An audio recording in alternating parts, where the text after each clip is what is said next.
Hello guys, in this video we are going to talk about Phantom Wallet tutorial on how to buy your meme coins such as BRET, Chill Guy, or Peanut, and many much more. So we are going to use Chill Guy right here as our example, and let's get started. So the first thing you'll have to do is load up on your Phantom Wallet on some Sol so that you'll be able to swap this into your favorite meme coin. So the first thing you'll have to do is press receive to get your Solana. So it's either you scan this wallet address or you can copy it basically. So next is going to swap.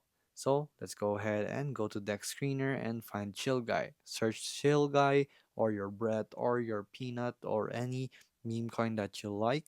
Get the contact address listed right beside Chill Guy slash Sol. Just press the Chill Guy name with that copying address motion, and then all you have to do is in here and swap, press in the receive tab.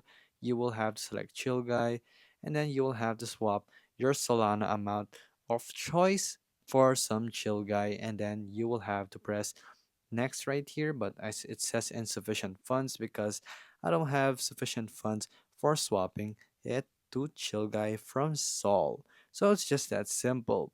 So there you go guys, that is how you actually buy your meme coins using your Phantom wallet, and it's just really that simple. If this video was helpful, please hit the like button and don't forget to subscribe.